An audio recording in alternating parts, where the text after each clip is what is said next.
Olá amigos, espero que estejam bem.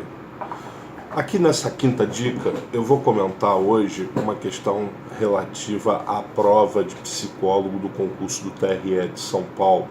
Eu vou comentar aqui o caderno de prova G07 de analista na especialidade psicólogo. Então, nós vamos começar lá na questão 23, que embora 23 e 24 sejam de constitucional, mas elas tratam, na verdade, de direito eleitoral. O que a Constituição fala do direito eleitoral? Na questão de número 23, ele pede para você analisar 4 afirmativas e indicar quais dessas afirmativas são verdadeiras. Pois bem, nessa questão que você vai pegar, espero que você esteja acompanhando aí, você vai pegar lá no site da Fundação Carlos Chagas, ou você já tem essa questão, é inegável que você vai ver que apenas a primeira e a segunda questão são verdadeiras. E por que elas são verdadeiras? A primeira questão, ela trata de um tema muito interessante que se encontra disciplinado no artigo 14, parágrafo 7º da Constituição.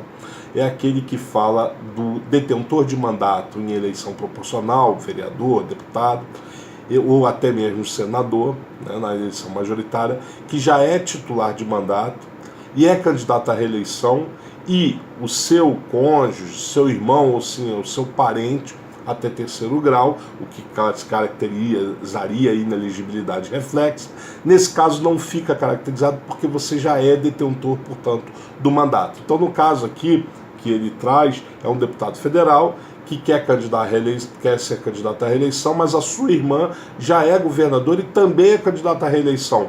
Está na exceção do parágrafo 7º do artigo 14, tá legal? Então é válido, tá verdadeiro essa afirmativa aí do inciso 1 da questão de número 23. Na questão de número 2, as 2 e a 3, ela tratam mais ou menos do mesmo tema, um tema muito comum dentro do direito administrativo.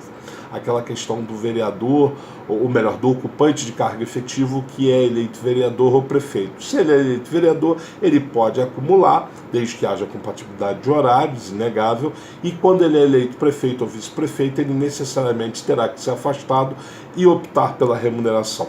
No caso do 23, da questão número 23, no inciso 2, ela está absolutamente correta, não tem nenhuma dificuldade com relação a isso. Ela reproduz o que está estabelecido, portanto, na Constituição. Mas, no caso do inciso 3, o erro consiste de que o sujeito ele pretende continuar no exercício do cargo, sendo eleito para prefeito, o que obviamente não é permitido por expressa redação do inciso 2 do artigo 38 da Constituição.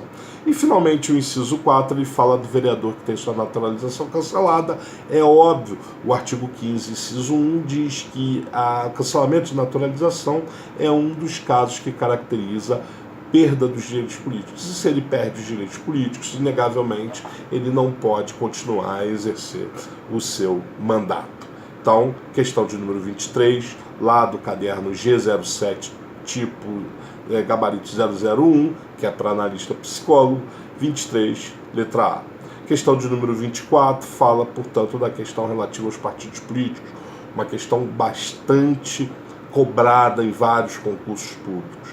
E a resposta é a letra da Constituição no artigo 17, inciso 2, ou seja, ele dá como certa, na questão número 24, a letra B, falando daquela vedação que os partidos políticos têm de não poderem receber receber recursos financeiros de entidade ou governos estrangeiros. A Lei 9.096 de 95, ela reafirma o que estabelece o artigo 17 da Constituição. Então, a questão de número 24 é letra B.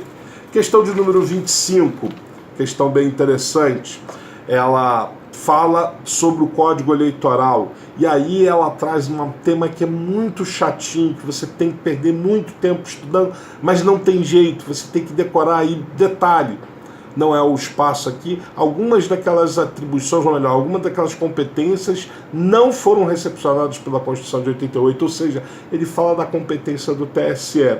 Então, a resposta correta aqui é a letra E, ou seja, cabe ao TSE fixar a diária do corregedor-geral, dos corregedores regionais e auxiliares e em diligência fora da sede, nos termos do artigo 23, inciso 10 da Constituição. E, finalmente, a questão de número 26, de psicólogo, ela diz que, de acordo com o Código Eleitoral Brasileiro, os juízes dos tribunais eleitorais, salvo motivo justificado, servirão. Ora, o artigo 121, parágrafo 2º da Constituição estabelece que eles vão servir pelo prazo de 2 anos, né, mas nunca por 2 biênios consecutivos. Então, a questão de número 26, letra A. Tá bom, meus amigos? Espero que vocês tenham ido bem na prova. Dê seu joinha, faça a inscrição aí no meu canal. Breve, vamos ter aí TRE do Rio de Janeiro, tá bom? Forte abraço!